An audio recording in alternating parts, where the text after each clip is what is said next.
और सबको विधि भी पता है, सिद्धियां भी सबने पा रखी है, तब हम यहाँ बैठे हैं।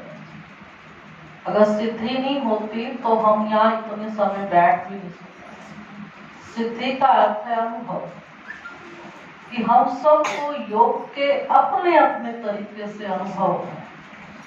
हर किसी का फील्ड अपना है, हर किसी की लाइफ की यात्रा अपनी है। उस यात्रा के दौरान जो उतार चढ़ाव आते हैं वो हर किसी के अपने हैं, और उस दौरान जो बाबा की मदद मिलती है उसके अनुभव भी सबके पास अपने हैं। तो हम सब अनुभवी आत्माएं हैं। उसके लिए मुझे ऐसा नहीं लगता इस टॉपिक पे मेरे को कुछ बोलना चाहिए, क्योंकि बहुत से पहले आपके पास आए भी हैं, बड़े बड़े स्पीकर आते रहते हैं यहाँ, तो सब ने अपने अपने तरीके से योग की विधि और सिद्धि तो समझाई है, हम सब ने समझी है। फिर भी कुछ बातें आप देखेंगे कि हमको पता होते हुए भी हम थोड़े से कल करेंगे कल करेंगे, कल कल करते हम काल के पास जा रहे हैं।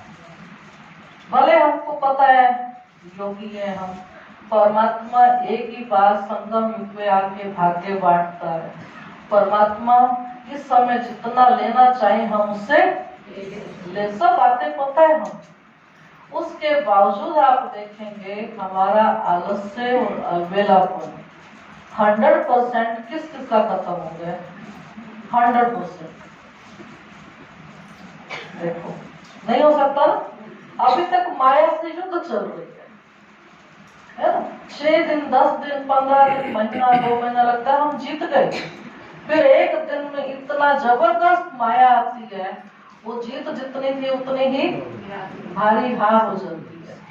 लेकिन बाबा ने कहा उसमें भी तुम्हारी तरक्की है। आज मुरली में बोला वरदान में तरक्की हो गई। बताओ अब इसमें क्या तरक्की है भाई? लड़ाई होगी दो जनों की, दो योगी दो ज्ञानी लड़ पड़े, और भगवान कह रहे तरक्की हो गई। क्या तरक्की हुई इसमें? हिसाब किताब तो क्लियर हुआ, उन्नति क्या? मैंने इस सिचुएशन में ऐसे नहीं करना था। अगली बार अगर ये बात ऐसे आती है तो मैं थोड़ा ख्याल रखूं। या इस व्यक्ति का मुझे पता नहीं था, ये ऐसे भी हिसाब किताब आ जाता है। मैं आपको अपना पर्सनल अनुभव सुनाती हूँ, सुनाने का नहीं है, फिर भी चलो अपने ब्राह्मण बच्चे बैठे। मैं एक बार बाबा सीजन में मधुबन में बाबा के घर गई, तब तो सारे नीचे बैठते थे, मेजोरिटी तो नीचे जैसे आप लोग बैठे वैसे मैं बैठे। पानी पी के आई तो एक बहन ने मेरा बैग उठा के वहां फेंक दिया, खुद मेरी जगह पे बैठ गई। तो मैं आई तो मैंने कहा बहन जी यहाँ मैं बैठी हुई थी, नहीं उठती, ऐसा कुछ बोली रफ्सा थोड़ा सा। मुझे भी पता नहीं क्या हुआ उस टाइम पे, मैंने तो उठाया उसका बैग और उसकी जगह पे बैठ गई। हाँ मैंने ऐसा कर तो लिया उस टाइम पे, मेरे को बड़ा गिल्ट कॉन्शियस हुआ। तो मैंने कहा ये क्या, भगवान को मिलने बैठी हूँ और मेरी स्थिति एक जगह के कारण टकराव वाली हो गई। इतना मैंने बाबा से सॉरी बोला, अंदर अंदर उस आत्मा से सॉरी बोला। फिर नेक्स्ट डे वो बहन जैसे ही मैं फिर आगे बैठी सोफे पे मुरली सुनने, फिर वो मेरे पास आ गई। फिर कहती बहन जी नमस्कार। इतना अच्छा लगा, मैंने कहा शुक्र मेरे दिल पे बोझ नहीं रहा कि इसने मेरे को माफ कर दिया, क्योंकि जब वो हो चुका था मेरे को तुरंत फील हुआ कि मैंने गलती की। तो तुरंत मैंने बाबा से, सामने बाबा आया ही था और वो बहन साथ ही बैठी थी, दोनों से माफी मांग के उसी टाइम हिसाब किताब पता नहीं कौन से जन्म का था, कहाँ पे आके कैसे चुप हुआ है ना। तो ऐसे कभी कभार हो भी जाएगा ना अनजान लोगों के साथ, वहां तुरंत माफी मांगने से बात खत्म। उसको कहते चुप होना।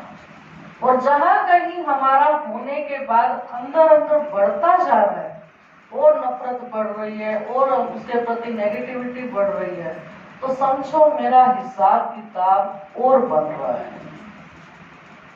अब यहाँ बाबा मेरे को समझ देता है, बच्चे आप हिसाब किताब पूरा करने आए हो, ना कि नया बनाने के लिए। तो अपनी समझ वाली बुद्धि को यूज करो। है ना? योग के साथ साथ ज्ञान को भी यूज करो।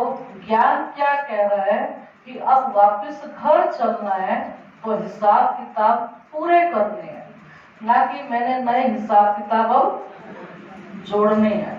तो इसी तरह एक बार फिर ऐसा हुआ बाबा सीजन में। भगवान बड़े मजे आते हैं ना बाबा सीजन में, नए नए लोग बैठते हैं आके अपने पास। छोटी थी तब भी मैं उम्र में, तो ऐसे ऐसे बातें हो जाती थी। तो फिर उस समय पे एक बार ऐसे हुआ, मैं वहां बैठी बाबा को याद कर रही हूँ लाइन में बैठ के आराम से। एक सेवाधारी माता आई कहती उठो यहाँ से। मेरा इतना अच्छा योग लगा हुआ, बड़े प्यार से मैं बाबा को याद करती उठो। मेरे उसको प्यार से कहते हैं थोड़ी देर बैठ के ना ऐसे उठ जाओ, प्यार से उठा। उसके बाद वो नहीं मेरे को उठाएंगे, कहते अच्छा बैठे रहो, है ना? सिचुएशन सेम है, लेकिन जैसी मेरी मानसिक स्थिति थी वैसा मैंने उसको हैंडल किया। तो इस वजह से मैं कह रही कि हम योगी सारे हैं, लेकिन हर सिचुएशन में मेरी मानसिक स्थिति अलग होने से रिस्पॉन्स मेरा अलग हो रहा है, और रिस्पॉन्स अलग होने से कहीं कार्मिक अकाउंट बन रहा है, कहीं पे चुप हो रहा है। इसके लिए थोड़ा मेरे को अपने अंदर का तीसरा नेत्र खुला रखने की जरूरत है। तीसरा नेत्र बना सेल्फ रियलाइजेशन। कोई दूसरा नहीं कहे आपने गलत किया, गलत बोला, कोई नहीं कहे। मैं खुद को खुद देखूं, आज मैंने कहाँ गलत कर लिया, उसको कल मैंने ठीक करना। हो गया ना, होते रहने को तो बार बार याद करने से फायदा नहीं। हो गया, तीर कमान में से निकल चुका, वापस तो आएगा नहीं, लेकिन नया तीर लगा सकते हैं। एक तीर विष में डूब के गया, दूसरा तीर फिर अमृत वाला तो चला सकते हैं ना। कि चलो आज मेरे मुख से कड़वा शब्द निकला तो कल मैं उससे और मीठा बोल के और प्यार से पहल करके मैं ही पहल कर दूं, कोई बात नहीं। कल मैंने गलती की थी, आज मैं बुला रहा हूँ उसको प्यार से, तो मेरा वो कवरिंग हो सकता है। लेकिन अगर मैं अपने एटीट्यूड में रहूं, गलत भी बोलती रहूं और फिर मैं कहूँ मैं तो सास हूँ, मैं तो बड्डी हूँ, मैं तो जिठानी हूँ, तन्ने मेरे गल यूं करना चाहिए, तन्ने यूं बोलना चाहिए, तो फिर आज के टाइम तो जो हमारे बड़े दादी समझाते थे, गिव रिस्पेक्ट टेक रिस्पेक्ट। इज्जत दोगे तो इज्जत मिलेगी, सीधी बात बड़े दादी हमको समझाते थे, और वो समय प्रैक्टिकल दिख रहा है। आज के छोटे बच्चों को अगर आप अपना एटीट्यूड दिखाओ, मैं बड़ी हूँ घर की, तेरे को मेरे आगे झुकना चाहिए, वो झुकने वाले, वो आपके त्याग के आगे, आपकी तपस्या के आगे, आपकी निर्माणता के आगे तो झुक जाएंगे। लेकिन आप बड़े होके रहो और अकड़ के रहो तो वो झुकने वाले भी नहीं है, और वो झुकेंगे नहीं तो फिर हमारा योग लगेगा नहीं। सीधी सी बात है ना। एक भाई बता रहे थे, कहते एक बहन बड़ी टेंशन में, उसको पूछा तू क्यों टेंशन में है, तो कहती बस मेरे को ये टेंशन है, ये जो मेरे ये है ना। लेकिन हमारे अंदर प्यार की चाहना भी है कि मेरे से कोई सामने वाला प्यार से बोले, रिस्पेक्ट से बोले, लेकिन फिर मैं अपने मैंपन को छोड़ना भी नहीं चाहती। वो जहां मैं है वहां हरि नहीं, जहां हरि है तो मैं नहीं। जब तक मैं रहेगी तब तक हरि माना कोई मेरे आगे हारने वाला नहीं है, और मैं हार गई तो सारे अपने। तो इसलिए बाबा कहते योग के अंदर ये सारी बातें आती हैं। विधि भी है यही कि मैं पहले अपने आप को दूसरों के अकॉर्डिंग कितना तो मैं झुका सकती हूँ, कितना एडजस्ट हो सकती, जो बाबा 3-4 दिन से वरदान में कंटिन्यू कह रहे हैं कि आप भड़क गया किसी बात से, कहता मेरे को पैसे वापस दे दो, मैं कहा वापस दे दो, कहता और क्या, मैंने कहा था स्कूटी रहनी, आपने गाड़ी क्यों ली? तो बात है ये योगी के लक्षण है। अगर आप योगी बन गए और आपने यज्ञ में स्वाहा कर दिया फिर स्वाहा के घर कैसे आएगा? और रोज मुरली पड़े तो भगवान जी ने भी उसका पकड़ लिया अच्छे से कहा, रोज आए मुरली में दान दे के वापस नहीं लेना। हफ्ता 10 दिन कंटिन्यू मुरलियां चली। अब उसको पता नहीं क्या हुआ, आ गया भाग के, बहन जी मेरे से ले लो, कुछ तो ले लो। मैंने कहा मेरे को तेरे से कुछ नहीं चाहिए। चला गया वापस। फिर अपने युगल को भेजा, वो मेरे आगे रोई, बिल खिलाई, कहते कुछ ले लो, ये बेचारे परेशान है, रात रात भर नींद नहीं आती इनको। मैंने क्या किया बाबा के साथ, बाबा के घर, बहनों के साथ, नींद नहीं आ रही उस भाई को। मैंने कहा मांगा था वो वापस मिल गया, क्यों नींद नहीं आ रही? आपने जो चाहा वही तो हुआ।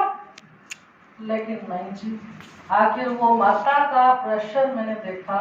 मैंने उसको बोला भाई को दान ही करना है ना, यहाँ बहुत सारी कुटियां, बहुत सारे गुरुद्वारे हैं, बहुत सारे मंदिर है, कहीं मर्जी दान करो। मैं भगवान के घर उसका लेने वाली मैं मिस्टेक हो गई एक बार। फिर हम कई दोनों बहनें मधुबन गए थे। कहाँ गए थे? पीछे से 4-5 कूलर कट्ठे उठा के बाबा के घर छोड़ के भाग गए, पास से पास।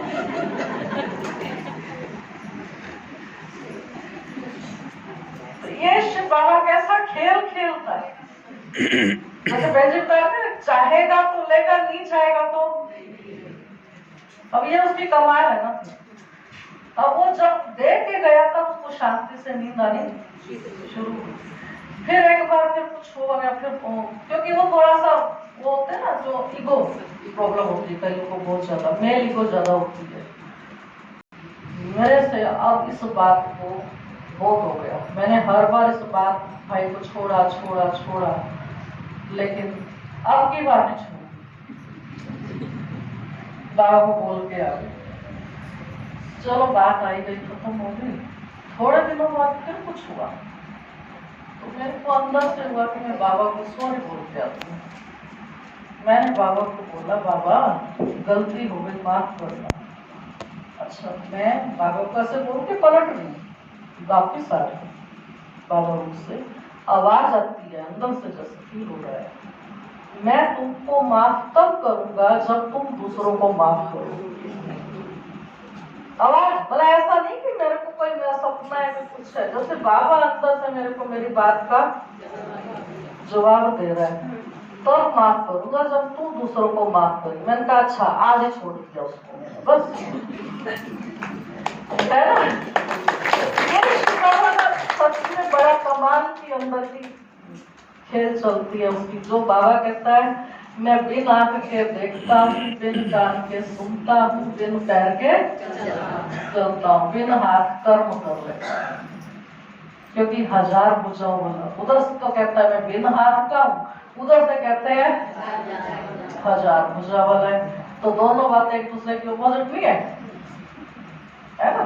तो 1000 भुजाएं कौन है? ये उसको अपना तो एक भी हाथ नहीं है, लेकिन फिर 1000 भुजाएं ऐसी हैं जो भगवान हम सबकी एक एक उंगली लेके एकदम से इस कलयुगी पर्वत को उठा के सतयुग में बदल देगा और हम सब के सिर पे दोहरा ताज होगा, है ना। हमारी उंगली ले रहा है, सबकी उंगली ले रहा है, और एक उंगली में 3 पोरे हैं। उंगली वाला खाली टिप नहीं है, 3 है। तो 3 वाला तन मन, तीनों चीजें भगवान स्वीकार करेगा, तब मेरे को सतयुग में उसके रिटर्न में कुछ देगा। और फिर आप देखो, मुख भगवान की सेवा में नहीं लगाते, मुख से सारा दिन किसी न किसी के साथ टक टक टक टक बाजी में रह गए, ईगो प्रॉब्लम में। तो आप देखो दुनिया में एक नियम बन गया है, जब संस्कार किया जाता है तो संस्कार के समय सबसे पहले अग्नि पूरे शरीर में से किसको दी जाती है? क्या बोलते हैं? मुख अग्नि, पैर अग्नि, हाथ अग्नि, सिर अग्नि बोलते हैं। क्या बोलते हैं? किसी को पहले देंगे, क्योंकि इस समय सारी उम्र आप सारी उम्र का हिसाब किताब लगा तो कितने शब्द बोले होंगे हमने, और उन शब्दों में से अपशब्द की हमारी संख्या ज्यादा हो, कितना उमंग आने वाले शब्दों की संख्या हुई, तो लास्ट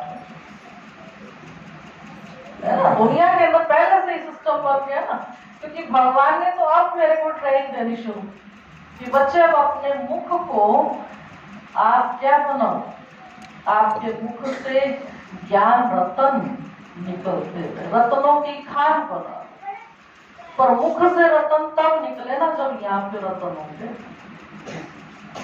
अंदर ही जब अवगुणों का चिंतन है तो मुख से रतन तो आए। तो हमको अंदर से जब चिंतन करना सीख गए बाबा की मुरली का, बाबा से मिले वरदान का, बाबा से मिले स्वमान का, स्वमान की बहुत बड़ी भारी आप सब ने अनुभव किया होगा, स्वमान से ही हम सब बाबा के पास आ गए। मैं महान हूँ, मैं श्रेष्ठ हूँ, मैं पवित्र हूँ, ये सब करते करते ही तो हमारे अंदर ताकत आई और हम बाबा के बच्चे बन गए। और बाबा स्वमान में रह करके फिर हमको मायाजीत बनना सिखा रहा। लेकिन जो नशा हमको शुरू में चढ़ता है, जब आते हैं बाबा के घर पहली बार प्रदर्शनी समझते हैं, कोर्स करते हैं, नया नया योग लगता है, तब क्या होते हैं हम, तब कैसे होते हैं, सेंटर पे आते हैं ना, सारे फरिश्ते लगते हैं, सारे शक्ल से देवता लगते हैं, दीदियां तो लगती हैं भगवान ने पता नहीं क्या उतारी हुई है स्वर्ग से। वो स्वर्ग वाले कहाँ दिखते हैं, है ना। घरों में जैसे होता है, पहली बार बहू आएगी तो लक्ष्मी, थोड़े टाइम बाद लक्ष्मी बाई, है ना। हमारे बहन से बात करते बाई बाई वाला काम करने वाली होती है ना, आपके घर का सारा काम कर रही है, आपके पोते के पोटे शुशु उठा रही, क्या काम कर रही है वो, लक्ष्मी से वो बाई उठ गई थी, है ना। तो उस बाइयों को भगवान ने उठा के फिर क्या बना दिया, अब रियल लक्ष्मी बना रहे हैं हमारे। तो रियल की लक्ष्मी जब बनने के लिए आते हैं तो उस समय जो शुरू में हमको नशा था, उस नशे को बार बार रिवाइज करने की जरूरत है। कि पहली बार जब मैं बाबा के घर आई उस समय चलो कोई ने कहा होगा आज प्रोग्राम है, आज चलते हैं, किसी के संग से मैं आई फर्स्ट टाइम, लेकिन नेक्स्ट डे फिर नेक्स्ट डे फिर नेक्स्ट डे, बार बार जब मैं रोज आई तो मैं किसी को देख के आई या अपने मन से आई। किसी ने धक्के मारे थे घर से, जाओ तुम्हारे लिए जगह नहीं है, अपनी इच्छा से उनसे ऊपर होके भी आई, वो तो रोकते थे, बल्कि कितनी तरह की बातें करते थे, जानबूझ के काम ऐसे निकालते थे कि सेंटर के टाइम पे हमारे घर आके दबक जाएंगे, ये जावे ही ना, हम भी पक्के थे बड़े, तू बेड में आ रही होगी 10 मिनट में, आधे घंटे में, और जैसे जैसे हम पुराने हो गए तो कोई नहीं आया, फिर भी कर बेन जी आज तो कोई मेहमान आओगे, आज को नहीं आया जाओगे। अब क्या हो गया, अब मुझे ये लगने लगा मैं बहुत बड़ी ज्ञानी हो गई। लेकिन बाबा कहते जहां आपको ये लगने लग जाएगा वहां ठहराव हो जाता है, वो ठहराव हो जाएगा तो फिर आगे बढ़ना मुश्किल। तो इसलिए मेरे को अपने अंदर ये देखना है कि मैंने बाबा से प्रीत बुद्धि बन करके इस रिश्ते को कितना अंदर अंदर मजबूत बना दिया। मजबूती कैसे आएगी, जितना मैं बाबा के साथ अंदर से जुड़ी हूँ।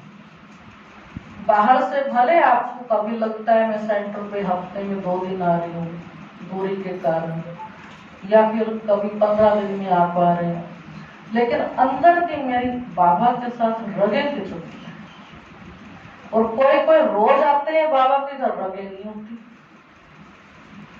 है ना।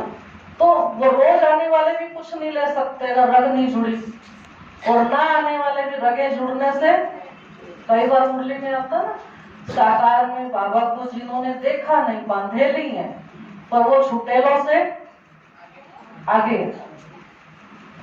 क्यों? क्योंकि अंदर से बाबा से कनेक्टिविटी अच्छी है। तो ऐसे मेरी बाबा के साथ प्रीत बुद्धि हो, तो प्रीत बुद्धि मेरे को चलते फिरते का योगी बना देती है। स्पेशल बैठ के मुझे योग करना है 4-4 घंटे, 6-6 घंटे, उसकी जरूरत नहीं रहती अगर प्रीत बुद्धि जुड़ गई। लेकिन इस चलते फिरते के योग तक के लिए एक बार मेहनत करना भी, वो भी जरूरी।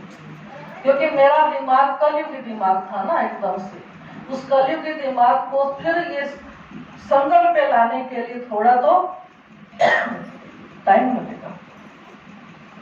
तो वो जो टाइम देना पड़ता है उस समय में जरूर करूं, और वो टाइम दे के हम सब आगे निकल आए। अब तो बस बाबा कहते हैं हाथी गया, थोड़ा सा पूंछ बच गई। तो जो पूंछ बची है ना, ये नहीं छूटनी चाहिए। अगर ये छूट गई तो, क्योंकि लास्ट का टाइम आ गया, तो अब देखो लास्ट के टाइम में हमेशा फाइनल स्टेज पे आने पे हर चीज उतनी ही नहीं रखी जाती जितनी शुरू में लेके बैठती है। आप कुछ भी करने जाओ, आपने कोई भंडारा करना है, बहुत सारे सामान इकट्ठे करोगे, लेकिन लास्ट में देखोगे नहीं इतने लोगों के लिए इतना भोजन करना है, तो ये वाली सब्जी, ये वाला हलवा, ये वाला रायता, फिर उसमें से क्वांटिटी संख्या के अकॉर्डिंग कम होती चली जाए अपने आप।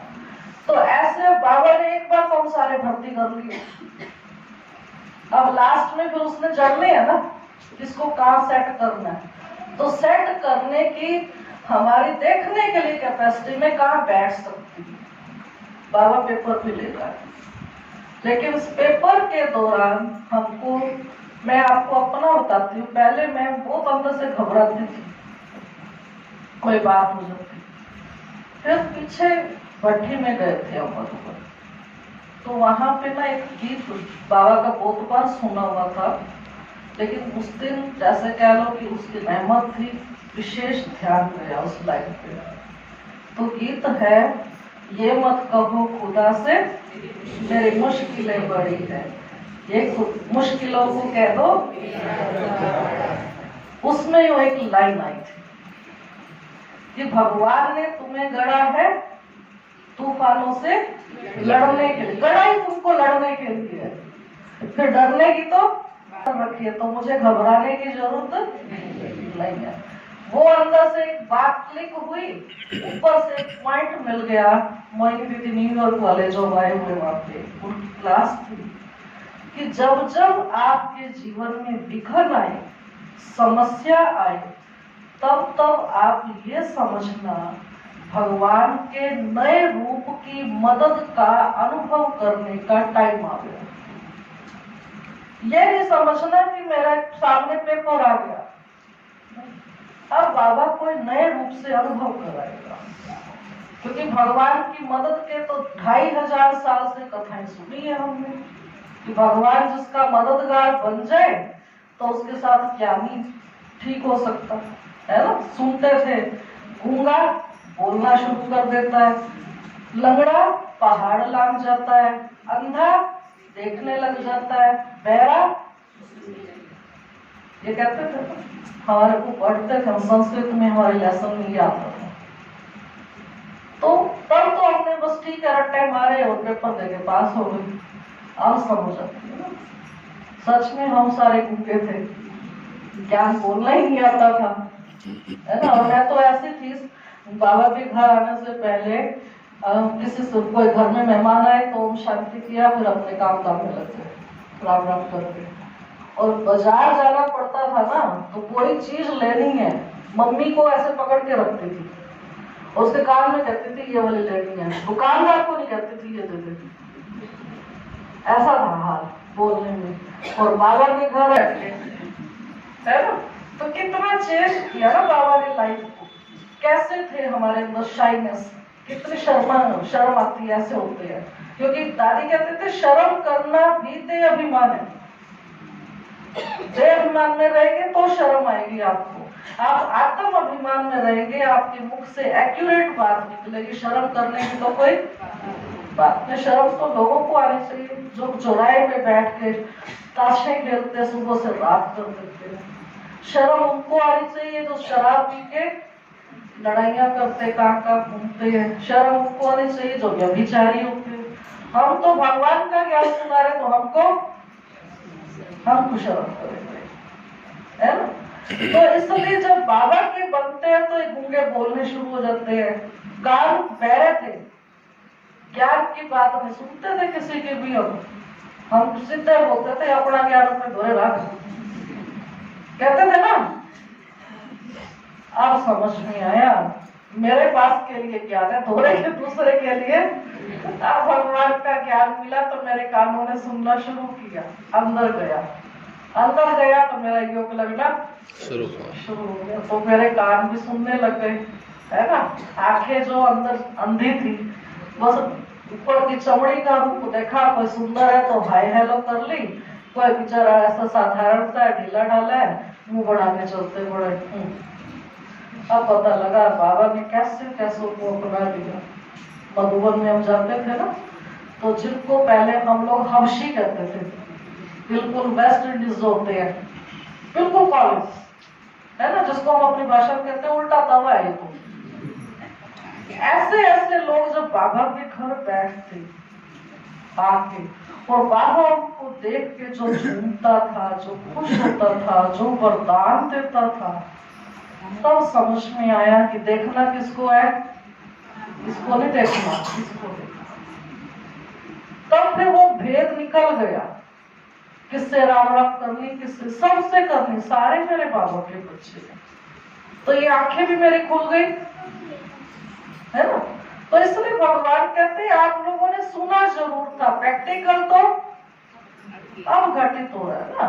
तो प्रैक्टिकल अब बाबा के साथ जीने का मौका मुझे मिला है, तो मैं बाबा को अंदर से पकड़ के अपना बना के रखूं।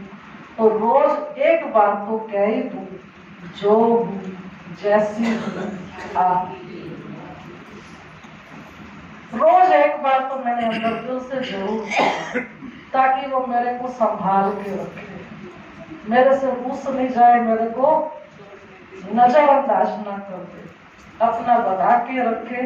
वो बना के रखेगा तो फिर तो मेरी भी क्या मजाल। हमारी दादी थी ना करनाल वाली, उनके बाल कर्ली थे, और वो 6 साल के थे जब साकार बाबा के टाइम सिंध हैदराबाद में बाबा के पास आ गए।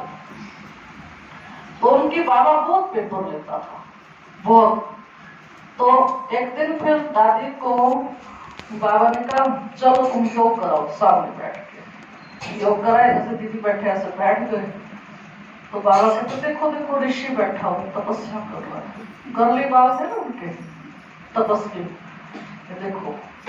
फिर एक दिन कहते दादी, बाबा कहता है मेरे को, तू मेरे को छोड़ भी देना, तेरे बाल मैं छोड़ूंगा। मैंने कितना हुज्जत बाबा की उस आत्मा के साथ। और सच में हमने देखा हमारी दादी बहुत बाबा के नशे में रहते, ऐसा मुरली सुनाते थे नशे से भरपूर होके।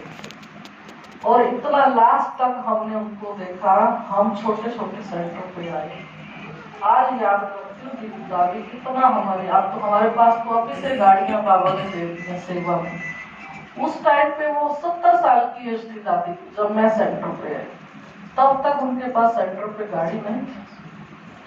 और गांव में जाते थे ना, घंटों खड़े होके सफर करके बसें मिलती थी, और फिर वो बैठ के फिर आते थे। शाम तक उनके इतने मोटे मोटे पैर सूजन, हमने अपनी आंखों से देखा होगा। और फिर हमने शाम को योग करना, 2 बहनों ने बैठ के, तो दादी हमारे साथ, सो जाओ, आप क्यों बैठे। कहती अच्छा तुम छोटी कुमारियां योग करो, मैं बड़ी होके सो जाऊं, मेरे को शर्म नहीं है जब कितना ही थका हो। तो ऐसे दादियों से जब हमको अंदर अंदर प्यार मिला, और दादी मेरे को खास प्यार देती थी, इतना संभालती थी अंदर से। तो मेरे को एक बार समझो ये क्या कहते हैं, आंगन धो रहे थे, आंगन धोते धोते, और अब उस टाइम पे लोहे की बाल्टियां होती थी, लोहे की बाल्टी ऐसे पानी डाल रहे, पीछे से दीवार लगी, हाथ यहाँ कट लग गया लोहे की बाल्टी का पीछे वाले हिस्से से। दादी फटाफट भाग के आई, फटाफट उसको बैंडेज किया, इतना प्यार, मतलब इतने बड़े थे और हम बिल्कुल इतने उनके आते। लेकिन मैंने देखा जो उन्होंने बाबा से प्यार लिया था, वो प्यार आगे वो देना भी जानते थे। तो बाबा यही हमको भी सिखा रहा है कि जैसे आपको प्यार मेरे से मिल चुका, हम सब बिना प्यार के तो यहाँ नहीं बैठे हुए, तो वही प्यार आज हमने अपने घरों में अपने बच्चों को, अपनी बहुओं को, पोता पोती को वो रूहानी प्यार देगा। जब तक वो रूहानी प्यार नहीं देंगे तब तक उन आत्माओं का शिव पावर से कनेक्शन नहीं जुड़ेगा। और आप सबकी दिल से क्या इच्छा होती है अंदरों की, ये सारे क्या चल पड़ेगी, चाहते हैं ना मेरा हस्बैंड, मेरे बच्चे, मेरे बहू, मेरा पोता पोती सब चले, तो सब ऐसे नहीं चलेंगे, वो सब हमारा प्रैक्टिकल देखें। मैं जब बाबा के घर आई तो मेरी माँ थोड़ा सा उस टाइम पे थोड़ा समय के लिए नाराज रही, फिर मान गई। तो फिर उसके कुछ समय के बाद एक बार मेरे को घर जाना पड़ा किसी काम से, तो अगले दिन अष्टमी आ गई। अब अष्टमी के टाइम वो खुद बीमार थी, बहुत अब तक उसको आई नहीं थी, परेशान हो रही थी, क्या करूं, सवेरे अष्टमी है, मेरे को कुछ बनाया जाएगा नहीं। मैं उसको देखते रही, चुप रही, कुछ नहीं कहा मैंने उसको। सवेरे उठ के फटाफट मैंने अपने आप हलवा बनाया, छोले बनाए, जो होता है अष्टमी के भोग जो बनता है। वो आई, कहती तू बना देगी? मैंने कहा मैं क्यों नहीं बनाऊंगी। कहती नहीं, मैंने सोचा तू तो सेंटर पे रह रही है, तुम्हारे वहां अष्टमी तो करते नहीं है। तो मैंने कहा ठीक है, हमारे वहां अष्टमी आपके तरीके से भी करते, पर हलवा छोले तो बाबा के घर हर वीरवार बना रहता है, कोई बड़ी बात है। और अगर आप हलवा छोले में बाबा के घर का, चलो आइए आपके घर में भी बाबा की याद में रह के बनाऊंगी, आपको तो अंदर से रहेगा कि हाँ मेरे को अष्टमी के दिन भोग मिल गया। तो तब से उसका मन परिवर्तन हुआ। तो उससे पहले उसको ये लगा था बस ये गई, मेरे काम की नहीं रही। तो हमने अपने व्यवहार से उनको झुकाना है, अपनी मदद देके, वो मदद मांगेंगे भी नहीं आपसे, लोग भी के लोग आपकी फैमिली के आपसे मदद मांगेंगे भी नहीं, और अंदर से इच्छा जरूर रखेंगे। ये ओम शक्ति वाले है ना, ये थोड़ा सा तो इनको ऐसे होना चाहिए, इच्छा जरूर रखते हैं। तो हमने उनकी इच्छाओं को भापना है, और जो पूरी कर सकते हैं यथासंभव श्रीमत अनुसार मर्यादा में रहती है, वो इच्छाएं हमने जरूर उनकी पूरी करनी है। मर्यादा से बाहर जाके नहीं, कल को वो कहे आप मेरी खुशी के लिए प्याज खा लो जी, हाँ मेरी बहू नाराज हो रही थी मैंने प्याज खा लिया, ऐसा नहीं। मैंने अपनी मर्यादा बाबा की जो धारणाएं मिली हैं उसको संभालते हुए उनकी हेल्प मेरे को जरूर करो, तब जाके आप देखो कि आपके परिवार की आपको ब्लेसिंग मिलेगी ना, सहयोग मिलेगा अंदर से, मन से। तो आप उस घर में बैठ के योग कर सकते हो। नहीं तो जिन चार दीवारों में आपके लिए नेगेटिव सोचा जा रहा है, आपके बहू बेटा पोता पोती दोता दोती किसी के भी द्वारा, वो वाइब्रेशन है उस घर के अंदर, और आप सुबह शाम योग करने के लिए बैठते हो, वो वाइब्रेशन आपके साथ आपको योगी बनने नहीं देते। फिर आप चाहोगे मैं बहुत अच्छा योग करूं, लेकिन अच्छा योग बाबा के घर ही आके लगेगा, वहां बैठ के, क्यों? उनका मन आपसे विपरीत चल रहा है।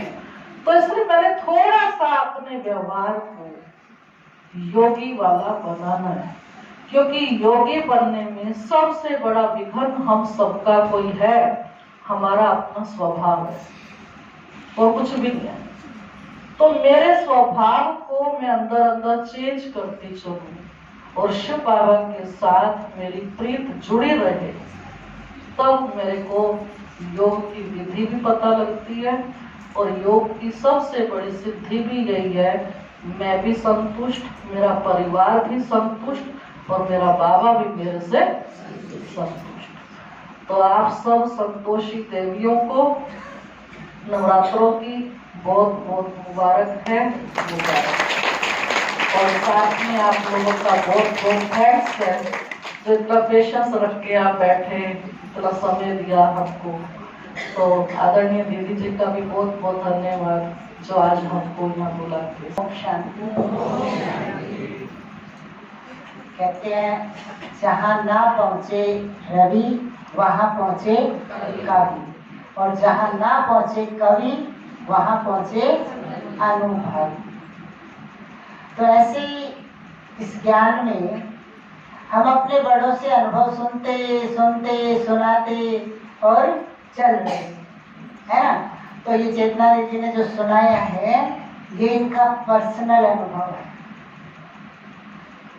अनुभव, क्योंकि मैंने भी अपने जीवन में इनको देखा है, अभी बता रहे थे ना, तो आज से 23 साल पहले जब ये करनाल में थे, बोलते ही नहीं थे बिल्कुल, मैंने इनको कभी बोलते ही नहीं सुना, इतना साइलेंस में और अपनी सेवा में लगे रहते।